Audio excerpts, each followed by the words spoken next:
Hello दोस्तों, कैसे हो आप सब। मैं विकास कर गुप्ता चैलेंजर क्लासेस के इस ब्यूटीफुल से चैनल में आपका हार्दिक स्वागत करता हूं। दोस्तों, ये लेक्चर सीरीज साइंस सब्जेक्ट के क्लास 9th चैप्टर नंबर 10 का लेक्चर नंबर 3 है। दोस्तों, इससे पहले हम लोगों ने 2 लेक्चर इस चैप्टर के रिकॉर्ड कर रखे हैं, जिसमें हम लोगों ने वर्क और एनर्जी के बारे में बहुत अच्छे से समझा था। एनर्जी में काइनेटिक एनर्जी को हम लोगों ने बहुत डिटेल्ड में इंटेक्स एग्जाम्पल्स और हमारे डेली एक्टिविटीज के रूप में बहुत अच्छे से समझा था। दोस्तों, इन दोनों लेक्चर्स के लिंक्स मैं डिस्क्रिप्शन बॉक्स में डाल दूंगा। अगर आपने नहीं देखा है तो सबसे पहले आप उसे देख के आइएगा, उसके बाद लेक्चर नंबर 3 में कंटिन्यू कीजिएगा।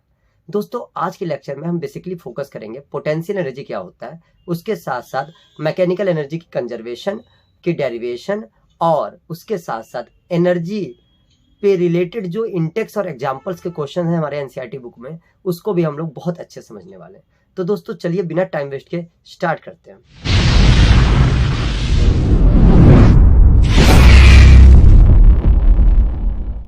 दोस्तों, आपको पोटेंशियल एनर्जी समझाने से पहले मैं आपको 2 टर्म से पहले परिचय कराना चाहूंगा। पहला पोजीशन और दूसरा कॉन्फ़िगरेशन। अगर आप पोजीशन और कॉन्फ़िगरेशन को समझ पाते हैं तो पोटेंशियल एनर्जी बहुत ही इजीली तरीके से आपको समझ में आ जाएगा। पहली बात पोजीशन क्या है और दूसरा क्या है कि आपका कॉन्फ़िगरेशन क्या है। समझिए दोस्त, अगर आप किसी ऊंचाई पे खड़े हो तो आपका पोजीशन हाई है। आप मान लो जिस बिल्डिंग पे खड़े थे उससे और ऊंचे बिल्डिंग पे जाके खड़े हो गए तो पोजीशन आपका और ज्यादा हाई हो गया। उससे नीचे वाले पोजीशन पे आके खड़े हो गए तो आपका पोजीशन लो हो गया। कहने का ये मकसद है दोस्त कि पोटेंशियल एनर्जी को समझने से पहले आपको पोजीशन समझना पड़ेगा, और पोजीशन मेजरमेंट जो आप कर रहे हो ये किसी रेफरेंस लाइन से कर रहे होगे। मतलब कि अगर आप किसी बिल्डिंग पे खड़े हो तो मैं रोड से उस बिल्डिंग की ऊंचाई को मेजर करूंगा। अब मैं देखूंगा कि आपकी ऊंचाई मान लीजिए 20 मीटर है, और अब आप उससे ऊपर जाके खड़े हो गए, उससे ऊपर वाले फ्लोर पे जाके खड़े हो गए, तो मैं कहूंगा कि अभी ऊंचाई 20 से 30 मीटर होगी। उसके ऊपर जाके खड़े हो गए तो मैं कहूंगा अभी आपकी ऊंचाई 40 मीटर होगी। लेकिन किसके रेस्पेक्ट में मैं ये हाइट को कैलकुलेट कर रहा हूँ? रोड के रेस्पेक्ट में। यानी कि मैं ये कहना चाह रहा हूं कि जो पोटेंशियल एनर्जी होता है ना, वो एक रेफरेंस लाइन के बाद डिसाइड किया जाता है। मतलब एक रेफरेंस लाइन को आप मान लीजिए और उसके बाद आप उसके रेस्पेक्ट में किसी भी बॉडी का पोटेंशियल एनर्जी कैलकुलेट करते हो। पोजीशन उस लाइन के रेस्पेक्ट में कैलकुलेट की जाती है। अगर मान लीजिए आप 20 मीटर पे पहले शुरुआत में थे, अभी आप और नीचे वाले फ्लोर पे आ गए तो हाइट मान लीजिए आपकी 15 मीटर हो गई। कहने का ये मकसद है कि उस रेफरेंस लाइन से आप कितने ऊंचाई पर हो, ये आपकी जो हाइट है ये आपकी पोटेंशियल एनर्जी को लाने में हेल्प करता है। आपके बॉडी में पोटेंशियल एनर्जी आ रहा है तो कहीं ना कहीं इस हाइट की वजह से आ रहा है, पोजीशंस की वजह से आ रहा है। तो दोस्तों, सबसे पहली बात ये समझने की जरूरत है कि पोटेंशियल एनर्जी पोजीशन की वजह से आता है, पहली बात। और दूसरा होता है कंफर्मेशन या कॉन्फ़िगरेशन। दोस्तों, कॉन्फ़िगरेशन क्या है? मान लीजिए दोस्तों, मैंने मिट्टी का एक बॉल लिया और उसे उठा के पटका तो उसका शेप टूट गया, वो शेप चेंज हो गया। तो मैं बोलूंगा कि इससे कॉन्फ़िगरेशन में चेंजेज आ गए, यानी कि इसका शेप साइज चेंज हो गया। यानी शेप और साइज के चेंज होने को ही कॉन्फ़िगरेशन में चेंज कहते हैं। कॉन्फ़िगरेशन में चेंज के साथ साथ पोटेंशियल एनर्जी अपने आप आ जाती है। इसका मतलब ये हो गया कि पोटेंशियल एनर्जी एक्चुअल में जनरेट होती है, एक्चुअल में एक्वायर होती है due to the change in position और कॉन्फ़िगरेशन। तो दोस्तों, जैसे अगर मैं एग्जांपल्स की बात करूं तो यहाँ पे रोलर कैस्टर है। रोलर कैस्टर क्या होता है? वो आप लोगों ने वो पार्क में जाते हो, अम्यूजमेंट पार्क वगैरह में जाते हो तो वहाँ पे बहुत सारे झूला होते हैं, आप घूमते हो, झूलते हो, तो वैसा ये कोई है। यहाँ पे देखिए दोस्तों, यहाँ पर ये जो बॉडी है ये जमीन से हाईएस्ट ऊंचाई पर है। ये जमीन से जो ऊंचाई है वो हाईएस्ट ऊंचाई है, ये जो हाइट है आपका वो हाईएस्ट है। तो कहने का ये मकसद है कि यहाँ पर इसकी पोटेंशियल एनर्जी मैक्सिमम होगी, यहाँ पर मैक्सिमम पोटेंशियल एनर्जी होने वाली है। और जैसे से नीचे आएगा पोटेंशियल एनर्जी कम होगा। और ये पोटेंशियल एनर्जी क्यों आया? ड्यू टू द पोजीशन, यानी हाइट। उसी प्रकार दोस्तों, यहाँ देखिए डैम है, डैम काफी ऊंचाई पे बनता है। यहाँ पे देखिए पानी को रोका गया है, रिजर्वर की तरह पानी को रोका गया है, रिजर्व कर लिया गया, रोका गया है। और जब डैम खोला गया तो देखिए पानी कितनी तेजी से नीचे की ओर गिर रहा है। एक्चुअल में पानी की पोजीशन, हाइट की वजह से ये पानी इतनी तेजी से गिर रहा है। और इसी पानी के तेजीपन का यूज कर कर हम लोग टाइडल एनर्जी बना लेते हैं, हम लोग इलेक्ट्रिसिटी बना देते हैं टरबाइन का यूज करके। कहने का मकसद ये है कि यहाँ पर भी एनर्जी के रूप में पोटेंशियल एनर्जी इन्वॉल्व है। जब तक ये डैम बंद था, पानी रुका हुआ था, पानी के पास पोटेंशियल एनर्जी थी हाईएस्ट, लेकिन जैसे ही डैम का दरवाजा खोल दिया गया, पानी नीचे गिरने लग गया। जब पानी नीचे गिरने लग गया तो रुका हुआ पानी मोशन में आने लग गया, यानी कि जो आपकी पोटेंशियल एनर्जी स्टोर्ड थी एट द हाईएस्ट पॉइंट, वो अब धीरे धीरे धीरे धीरे काइनेटिक एनर्जी में चेंज होने लगता है, और उसके बाद पोटेंशियल एनर्जी की वैल्यू कम और काइनेटिक एनर्जी की वैल्यू बढ़ने लगती है, एनर्जी ट्रांसफॉर्मेशन होने लगता है। तो दोस्तों मैंने बताया कि यहाँ पर भी पोटेंशियल एनर्जी किसकी वजह से आया है, हाइट की वजह से आया है, यानी कि पोजीशन की वजह से आया है। ये जो फ्रूट्स है, यहाँ पर फ्रूट्स भी ऊंचाई पर हैं, ऊंचाई पे हैं, तो जब ये टूट के गिरेंगे तो नीचे की ओर गिरेंगे, कहीं ना कहीं ये भी पोटेंशियल एनर्जी हाइट की वजह से ही तो नीचे आ रहा है। अगर ये हाइट पे है तो इसके पास एक एनर्जी स्टोर्ड है पोजीशन की वजह से, और यही पोजीशन की वजह से जो एनर्जी इसके अंदर स्टोर्ड है इसी को बोलते हैं पोटेंशियल एनर्जी। यानी कोई भी बॉडी एक रेफरेंस पॉइंट से एक ऊंचाई पे होती है तो उस ऊंचाई पर होने की वजह से उस बॉडी में एक एनर्जी स्टोर्ड होती है, और वो एनर्जी पोजीशन की वजह से आती है, और जिसको हम पोटेंशियल एनर्जी कहते हैं। अब दोस्तों यहाँ पे हम बात करेंगे कॉन्फ़िगरेशन की। जैसे दोस्तों ये जो एरो था, इस एरो में हम लोगों ने, इस बॉ में हम लोगों ने एरो को फंसाया, तीर को फंसाया और इसको पीछे की ओर खींचा। जैसे हम लोग पीछे की ओर खींचे, ये एरो बाहर की ओर निकलते हुए तेजी से निकल जाएगा। दोस्तों यहाँ पे क्या हुआ, इसको हम अभी नेक्स्ट स्लाइड में बहुत अच्छे से समझने वाले हैं। यहाँ पर भी सेम कॉन्सेप्ट यूज हो रहा है कि जब हम लोगों ने गुलेल में इसको पकड़ के इधर इस तरफ खींचा तो ये जो कंकड़ बांधा था उस पर एक इस तरफ वेलोसिटी काम करने लगी, और वो वेलोसिटी काइनेटिक एनर्जी को लाने के लिए हेल्पफुल होगा। और वो काइनेटिक एनर्जी जब आएगा तो कहीं ना कहीं ये जो आपने रबड़ लगाया था उसकी वजह से जो पोटेंशियल एनर्जी आया था, इलास्टिक पोटेंशियल एनर्जी, उसकी वजह से ही इलास्टिक पोटेंशियल एनर्जी जो आया है वो कम होने लगता है और काइनेटिक एनर्जी बढ़ने लगता है, और जिसकी वजह से तेजी से ये कंकड़ आगे की ओर जाता है। दोस्तों इसको हम इस कॉन्फ़िगरेशन के कॉन्सेप्ट को हम बहुत अच्छे से समझ सकते हैं अपने नेक्स्ट स्लाइड में। तो दोस्तों यहाँ पे समझते हैं, यहाँ पर बात होती है प्रिंसिपल ऑफ आर्चे। प्रिंसिपल ऑफ आर्चे में पोटेंशियल एनर्जी का कन्वर्जन हम देखेंगे काइनेटिक एनर्जी में। दोस्तों मान लीजिए ये हमारा बंदा है, ठीक है, ये बंदा है, आप हो मान लो तीर चलाने गए हो आप, ठीक है, आपने एक एरो ले लिया, तीर बाढ़ ले लिया और उस पर एक एरो यानी तीर लगा लिया, ठीक है। दोस्तों पहले क्या था, पहले ये जो यहाँ पर जो ये धागा है या रबड़ है वो पहले ऐसा नहीं था। पहले कैसा था, तो ये पहले अगर मैं बात करूँ इसके कलर के लिए, तो पहले इसका कलर पहले ये कैसा था, ऐसा था। लेकिन जब मैंने इसको इस तरफ खींचा तो इसका शेप और साइज चेंज हो गया, शेप और साइज चेंज हो गया। और जब इसका शेप और साइज चेंज हुआ तो शेप और साइज चेंज होने को ही कॉन्फ़िगरेशन में चेंज बोलते हैं, कॉन्फ़िगरेशन में चेंज बोलते हैं, चेंजिंग कॉन्फ़िगरेशन। और कॉन्फ़िगरेशन में चेंज होने की वजह से ही पोटेंशियल एनर्जी का जन्म होता है, पोटेंशियल एनर्जी डेवलप होती है, जनरेट होती है।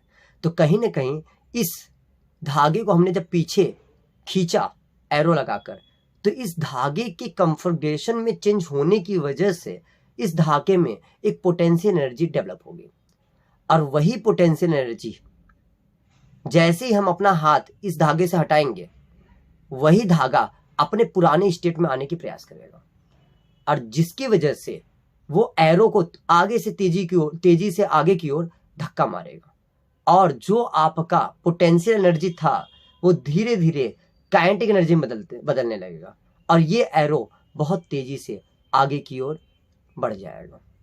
यानी कि एनर्जी जो स्टोर हुआ था पोटेंशियल एनर्जी के फॉर्म में, वो स्टोर्ड एनर्जी ट्रांसफॉर्म हो गया in the form of kinetic energy. ये दोस्तों था हमारा एरो का एक एक्टिविटी बेस्ड क्वेश्चन हमारे एनसीईआरटी में। दोस्तों यहाँ पे हम लोगों ने समझ लिया है कि एक्चुअल में कॉन्फ़िगरेशन को चेंज करके आप पोटेंशियल एनर्जी डेवलप कर सकते हो। सेम कहानी यहाँ स्प्रिंग के केस में भी बातें हो सकती हैं। अगर आप कॉन्फ़िगरेशन को चेंज करने के एग्जांपल्स के बारे में बात करें तो एरो और बॉ के एग्जांपल के साथ साथ आपके फेमस एग्जांपल्स में स्प्रिंग का एग्जांपल्स भी आता है। स्प्रिंग नॉर्मल स्टेट में ऐसा है, स्प्रिंग नॉर्मल स्टेट में ऐसा है, लेकिन जब हम स्प्रिंग को कंप्रेस करें या स्ट्रेच करें, इस केसेज में स्प्रिंग दबाव महसूस करता है और स्प्रिंग हमारे लगाए गए फोर्स के अपोजिट डायरेक्शन में फोर्स लगाता है। अगर हम इसको दबाते हैं तो स्प्रिंग हमें धक्का मारता है बाहर की ओर, और अगर हम इसे खींचते हैं बाहर की ओर तो स्प्रिंग हमें अंदर की ओर खींचता है। कहने का क्या मतलब है, ये जो स्प्रिंग अपने अंदर की ओर खींच रहा है या बाहर की ओर हमें धक्का मार रहा है in the opposite direction of our applied force, actual में ये एनर्जी स्प्रिंग पास क्यों आ रही है, कैसे आ रही है?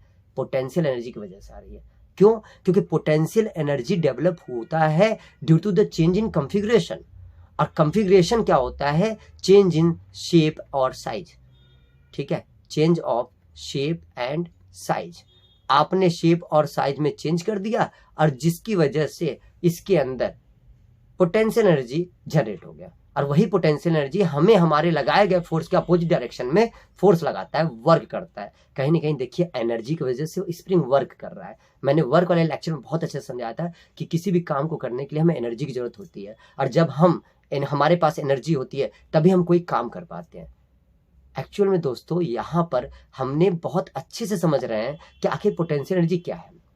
तो दोस्तों इस वाले लेक्चर में अभी तक हम लोग को इतना तो समझ में आ गया कि पोटेंशियल एनर्जी दो चीजों की वजह से आता है, पहला पोजीशन और दूसरा configuration.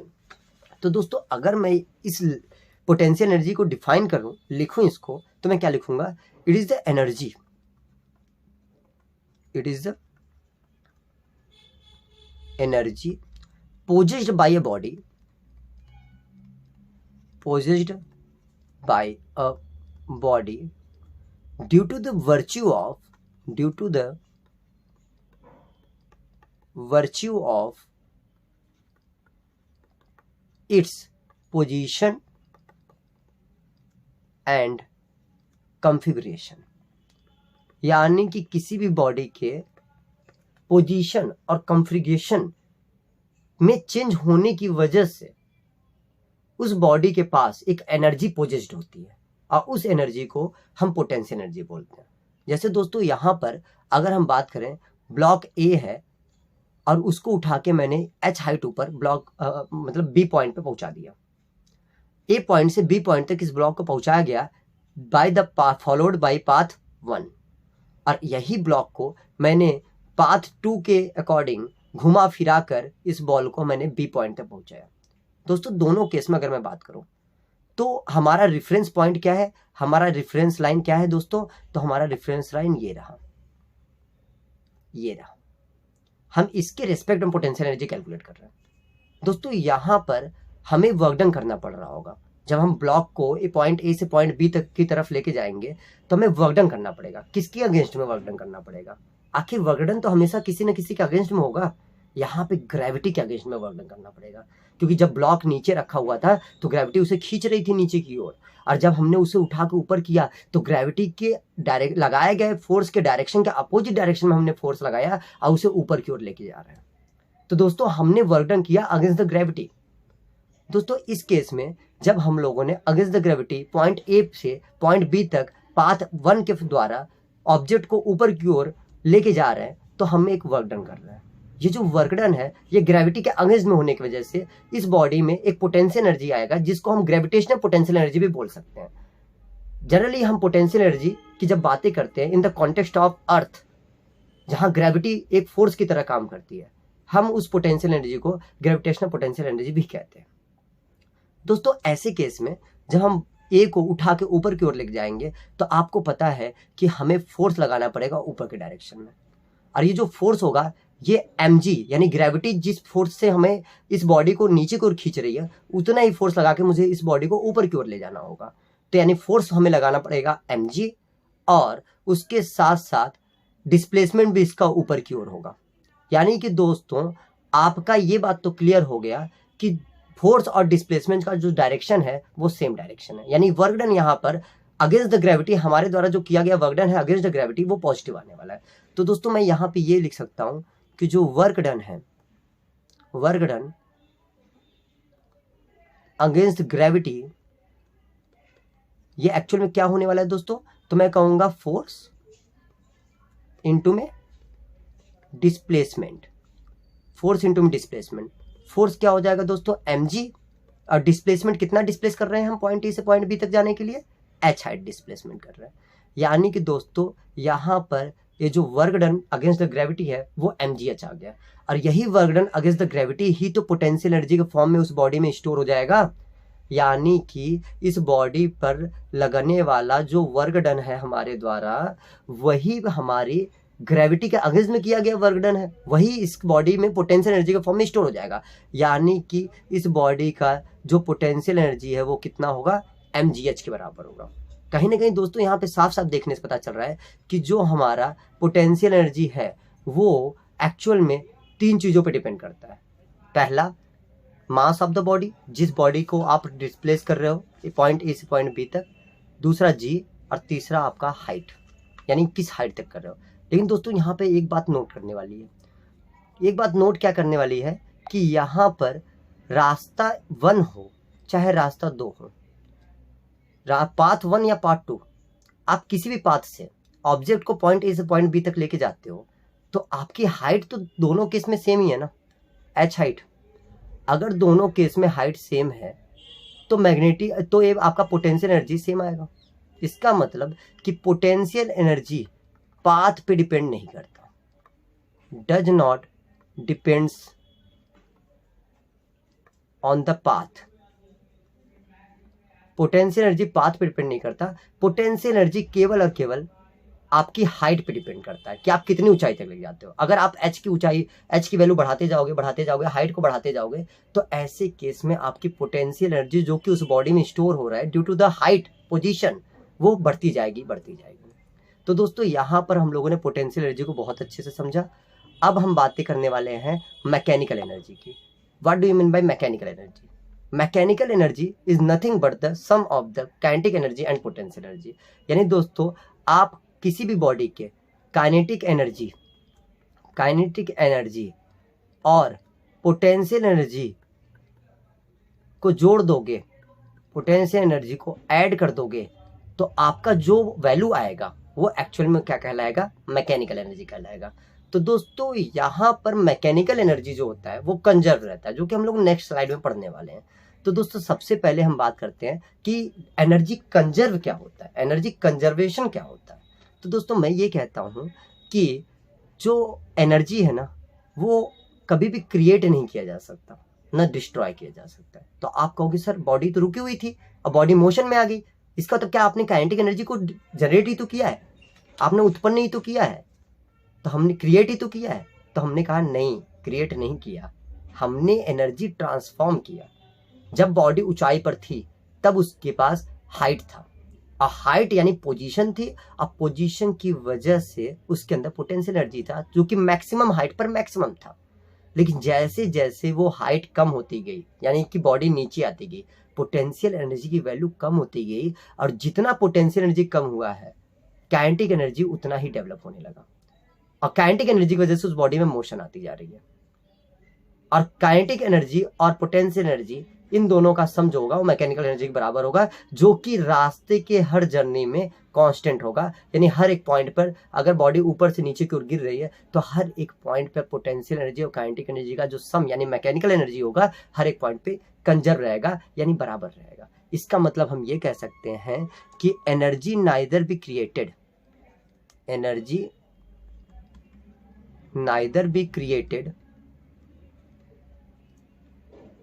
nor destroyed, it can only converted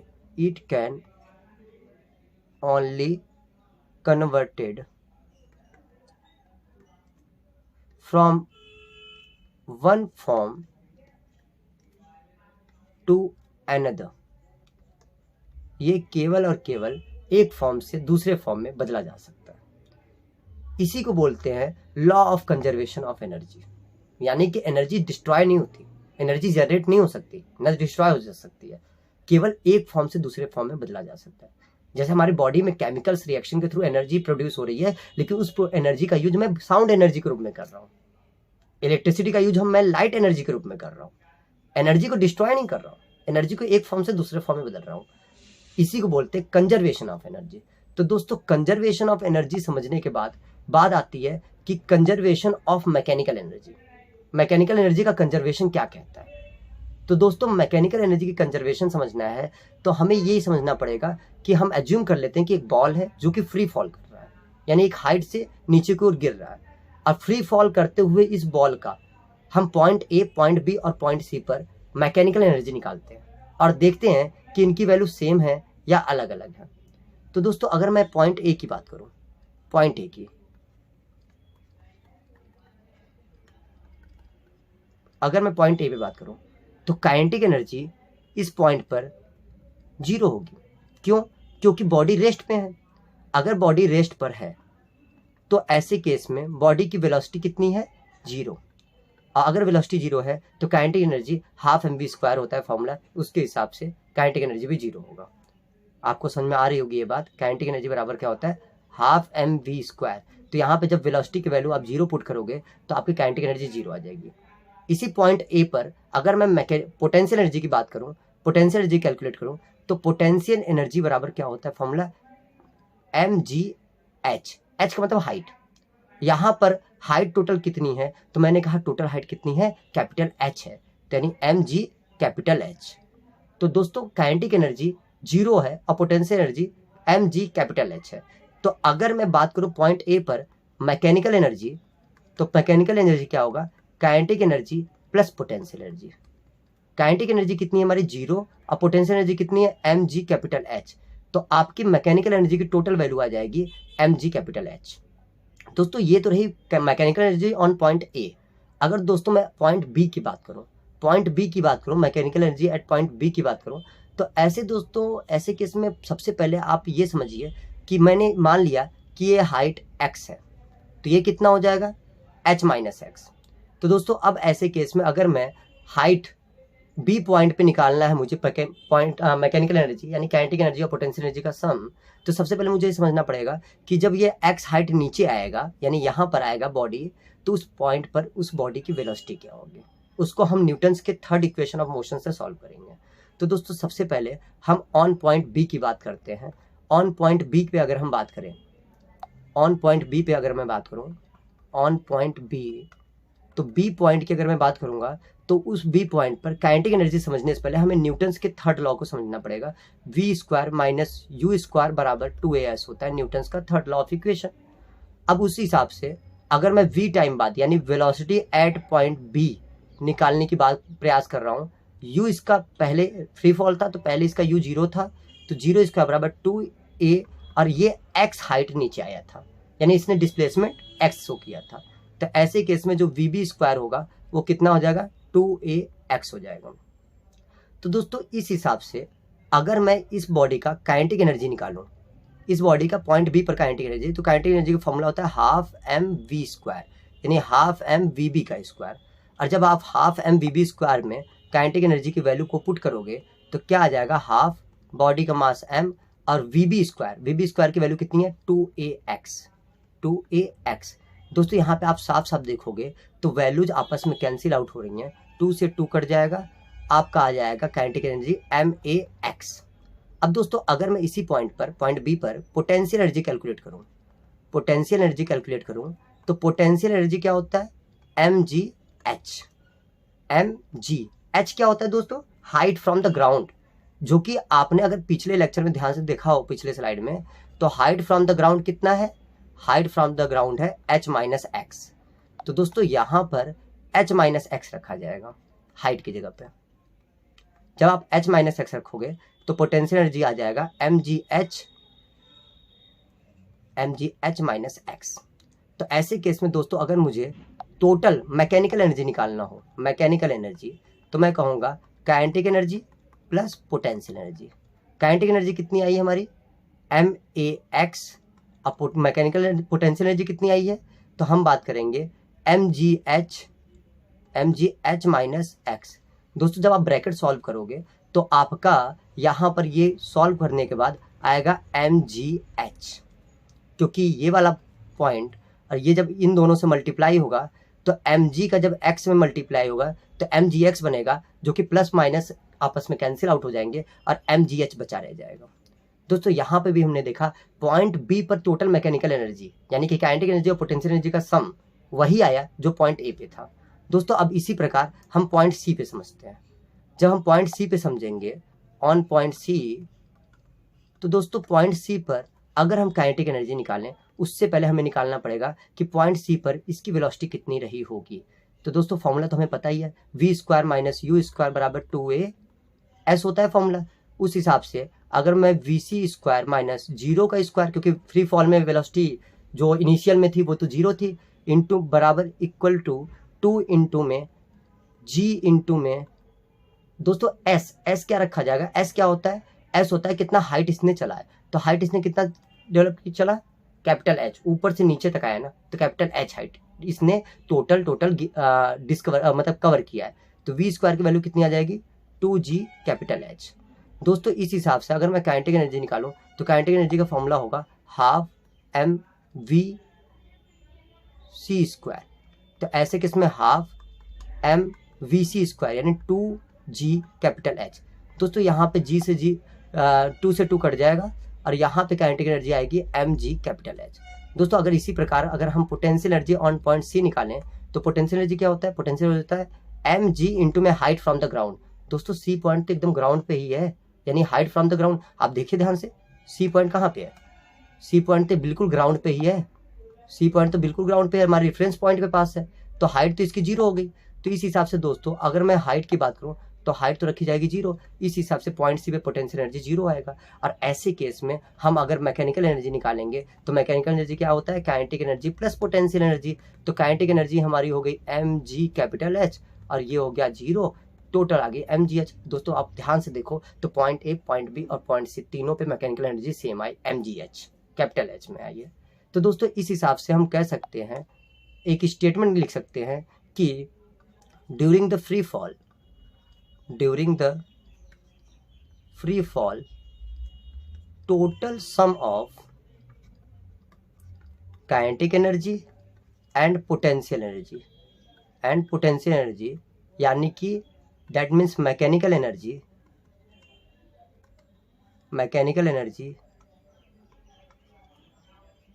is same at each and every point of the journey के हर एक पॉइंट पर काइनेटिक एनर्जी और पोटेंशियल एनर्जी का फॉर्मूला सेम है। इसका मतलब हम ये लिख सकते हैं कि kinetic energy plus potential energy बराबर कांस्टेंट, या हम साथ में ये लिख सकते हैं कि half m v square plus mgh equal to constant. दोस्तों यहाँ पर हमने ये प्रूफ किया कि आपका टोटल काइनेटिक एनर्जी और पोटेंशियल एनर्जी का जो सम होता है, आपका जो टोटल काइनेटिक एनर्जी और पोटेंशियल एनर्जी का सम होता है, वो फ्री फॉल के दौरान ईच एंड एवरी पॉइंट पर सेम रहता है। यानी हम ये कह सकते हैं कि काइनेटिक एनर्जी जैसे जैसे बॉडी नीचे की ओर गिर रहा है, काइनेटिक एनर्जी बढ़ रहा है, पोटेंशियल एनर्जी घट रहा है, और दोनों इस प्रकार बढ़ और घट रहे हैं कि इनका जो टोटल सम है वो पहले जैसा ही है, हर एक पॉइंट पे सेम है। तो दोस्तों यहाँ पे हम लोगों ने बहुत अच्छे से समझा कि काइनेटिक एनर्जी और पोटेंशियल एनर्जी का सम जो है हर एक पॉइंट पे कंजर्व होता है, और इसी प्रकार conservation of mechanical energy complete होता है टॉपिक।